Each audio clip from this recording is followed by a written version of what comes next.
Alright guys, so in this installment we're going to talk about knee health. Alright now, obviously with the knee there's a lot going on around the knee, so we need to focus on everything. Today we're focusing more on biomechanically, so how we move to improve knee health or to reduce the risk of injury.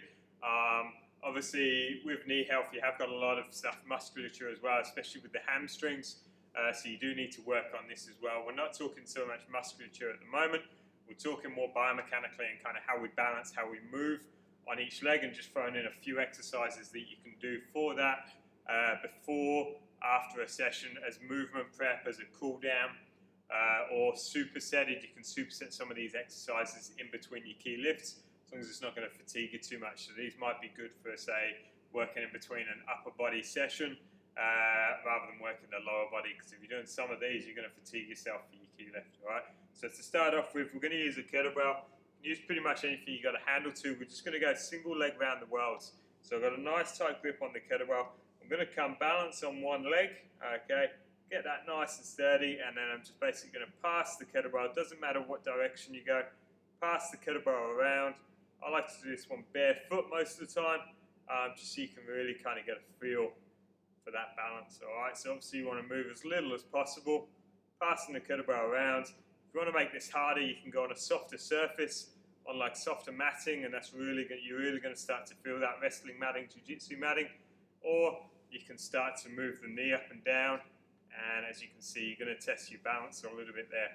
Okay, so you can start to change that direction. You can get your partner or coach to start pushing you a little bit, get some agitated resistance to it. Close your eyes, anything you want, just to make it a little bit harder. But yeah, that's that one. Alright, moving on to Copenhagen's. This one's just going to be a static hold. All you need is a bench, sort of hip height's good. A bench, a box, chair, anything you've got. It's going to be on my hand. I'm just going to have the foot on the edge of the bench, and from here all I'm going to do is come up nice and tight in that kind of side plank position. And main thing I'm looking for is this key, the knee and the foot isn't caving in. Okay, so I want to be nice and straight from ankle to hip to shoulder, nice and straight, just holding this position here, and holding that for sort of 20-30 seconds, a few sets of that in between a key lift is definitely going to get you going. Alright, so next one we're going to move on to is just lateral movements. So this is a really important movement to do for pretty much anyone in sport, anyone in sort of any three-dimensional sport. Lateral movements, we want to be here down in that kind of athletic stance, quarter squat position, driving off this rear leg. I just want to drive and stick that landing. Drive, stick that landing, come back the other way. Drive, stick the landing. Drive, stick the landing, okay? Again, making sure you're not going valgus, you're not caving in on either of the knees, and you've got a nice solid stance, solid position. To make this a little bit harder, you can drive up and then get someone to push you around a little bit to make sure you've got that nice solid position. Alright, next one we're going to move on to is from here, just tall to short. So again, this one's just basically getting you ready for any jumping, or this is improving your landing mechanics, which is going to help you with your jumping, your plyometric training, all that sort of stuff. Any sort of power development in the lower body, this one's going to help you with. So you're just going to come tall to short, up on your toes, arms up, and you're going to drive down. Nice quarter squat position again, athletic stance, so you can move side to side here, whatever you need. Alright, from here, come down. Again, making sure knees are in line with the feet, so I'm not caving in, I'm not going valgus, I'm not mauling my ankles.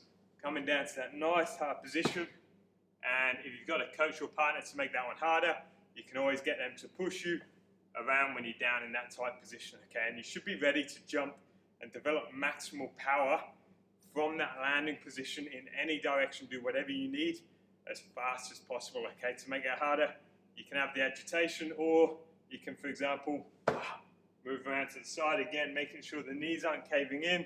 A lot of people might get their feet caving in or get that rotation, over or under rotation. So yeah, make sure you're not doing that, okay? So nice solid landing every time. Alright, onto TKs. This one is more musculature, but it's a really important one for your knee, and it's going to get that VMO working, which a lot of us don't get going at the moment, especially if we're sitting down at desks all of the time. Alright, so we're going to chuck our feet in between our band. Band goes just behind the knee, Step back, so there's always tension when my knees flexed. Okay, so I'm on the ball of my foot, toes of my feet, and there's still tension on the band, and I'm just going to lock the leg out, lock it out nice and solid, feel it in that VMO, teardrop muscle, and back again. Lock it out, and back again. Alright? If you're not feeling this too much, you really even can squeeze just above the knee, just at that VMO. Squeeze as you come back, so I'm pressing into the muscle so I can feel it working as I come back. Alright, so this one's a really good one to work in with pretty much anything apart from squats. Squats is a good one to work in, but again, you're going to start to fatigue yourself if you are working in on that, guys. So make sure you're not fatiguing for the main lift. I like to do that one in between deadlifts. You can do it in between any upper body exercise as well. It's not going to fatigue you too much, but if you are going heavy or hard with the squats, you're definitely going to notice a performance decrease, alright? Alright guys, there's going to be a few more installments, so we're going to work more musculature, work on some hamstring exercises for the next one, get the quads going a little bit more and some different movements that you're probably not used to, as well as shoulder health and all that sort of stuff as well. So make sure you like and subscribe, guys. That means I can keep getting these videos out. Comment below if you want to see anything in particular. Other than that, hope you enjoy.